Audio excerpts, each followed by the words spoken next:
Hello once again. Today we will be looking at Proverbs chapter 17 in the Get Wisdom Challenge. I'm going to be sharing the few verses that stood out to me as I read this passage, the verses where I heard God speak to me. So let's jump right into it. I will start with Proverbs chapter 17, verse 3. The refining pot is for silver and the furnace for gold, but the Lord tests the heart. Another version puts it this way: fire tests the purity of silver and gold, but the Lord tests the heart. So here we see that, silver goes into the refining pot and gold into the furnace.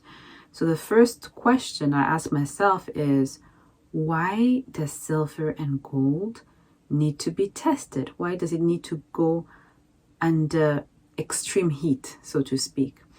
Well, the process is so that the impurities are removed and so that the silver and the gold can become pure.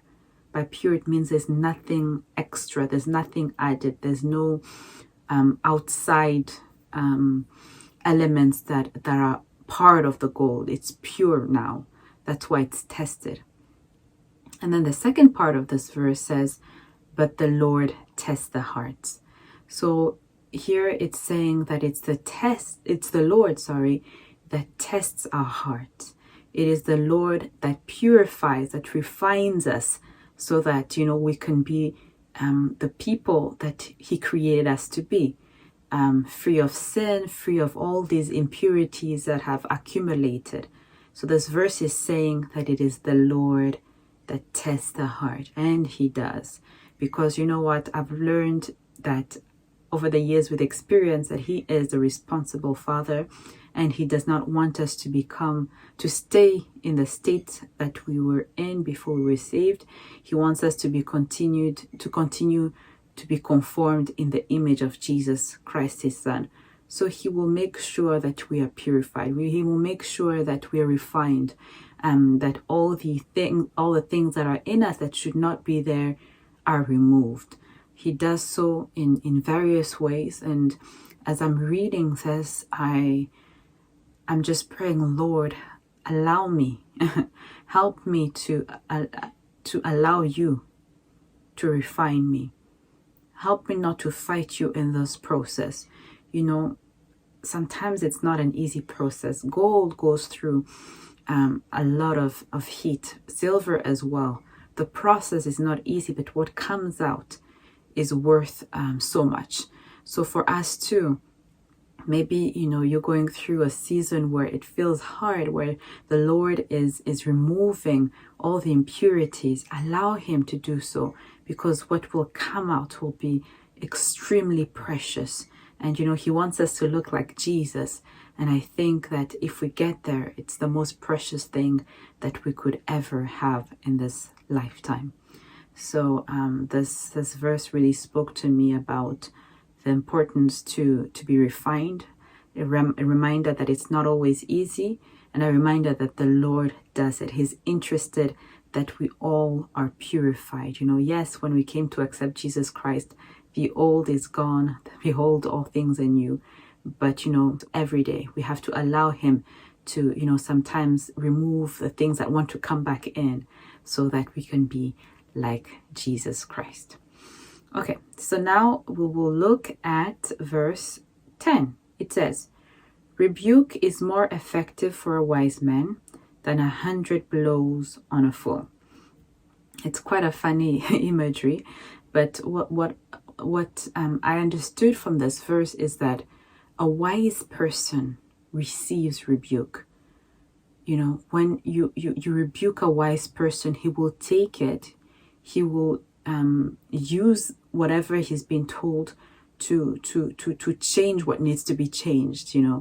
And the second part says, than 100 blows on a fool. So a fool, opposite of a wise person, even if you give them 100 blows, it will not change their behavior.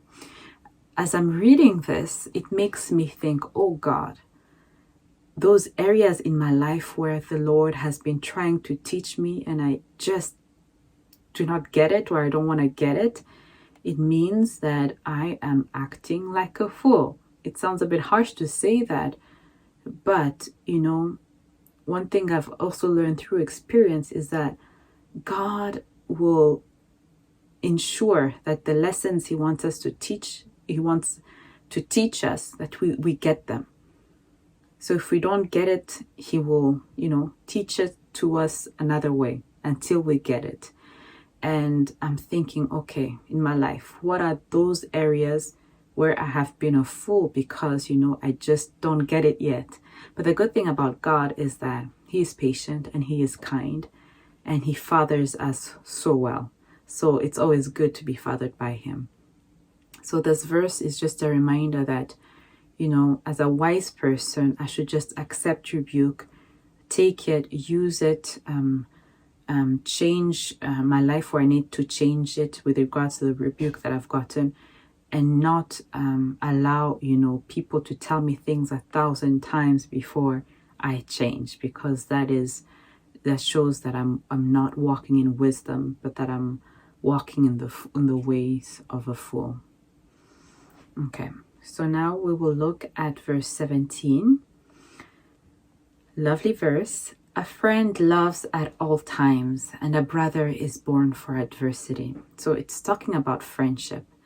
I believe when it talks here about a brother, it's not just, blood brothers, but it's, that closeness with that friend that you have, that you consider him a brother. So it says a friend loves at all time. As a friend, am I loving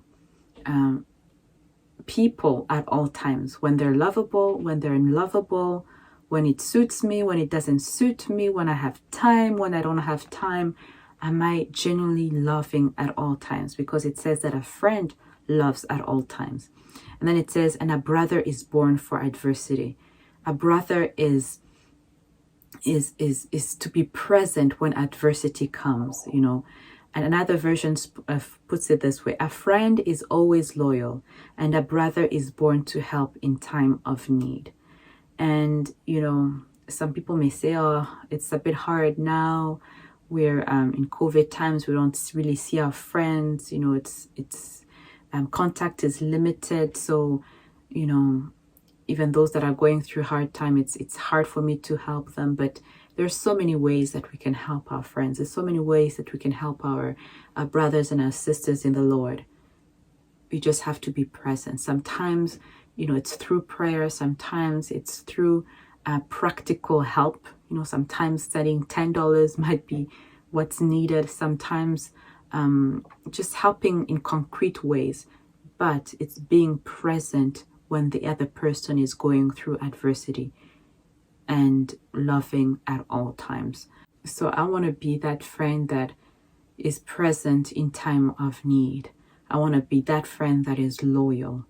And I want to be that friend that has been present, whether it's from near or from far, but that is really loyal and helpful in every season of the other person's life. Moving on to verse 23. A wicked man accepts a bribe behind the back to pervert the ways of justice. And I'll read another version.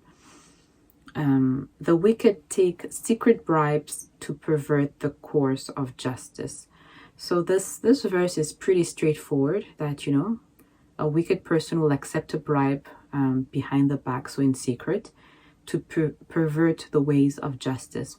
But the thing that stood out to me is how this wicked man works in secret. And it's always that, evil things are usually done in secret. So I just wanted to remind us that when we find ourselves doing things in secret, we have to question if that thing that we're thinking of doing is right, because most of the time it is not. A lot of the times that things that are done that shouldn't be done are done behind the back, as this verse says, or the other version says, in secret. So for me, it was a reminder to, question myself in the future when I want to do something in secret. and sometimes it's little things, sometimes it could be, I'll give an example that's real life, but that's really on a small scale. The other day I bought chocolate, and I it's not like there's anything wrong with buying chocolate, right? But then I felt like eating it when my husband wasn't watching. And when I realized that, I asked myself, why would I want to do that in secret? Is it because I shouldn't be eating this chocolate? Because, I've said, oh, for my wedding anniversary, I want to lose this amount of weight. But I question myself, why would I want to eat a piece of chocolate in secret? And then when I realized that I wanted to do that, I ate it up in the open, so that whatever intention that I'm not even aware of that was going on in my mind may be broken. Because anything that is done in secret is usually not a good thing. And honestly, I don't know why I wanted to do that in secret, because he doesn't really enjoy chocolate. So it's not like I was scared of sharing it with him or anything like that. But I think I'd have to really take time to think about it, to really understand why I felt the need to hide it. But the most important thing is that when I realized that something was off, I brought it out in the light and I ate it in front of my husband.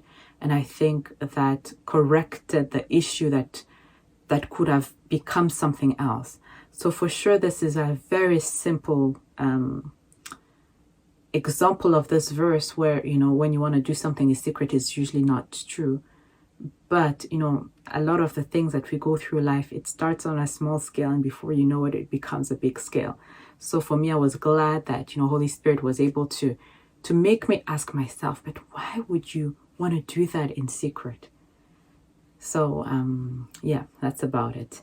So those are the few verses that stood out to me. I did want to talk about verse 27, 28, but because of time, I think I'll just stop here. As usual, would love to hear what you have heard from the Lord, and I pray that you continue in this challenge. I know that, as we're approaching the end, it tends to get a bit harder, but don't give up. Continue, perseverance, diligence. That is the way of wisdom, as we have learned. So I wish you all a great day, evening, and know that you are so blessed. Take care.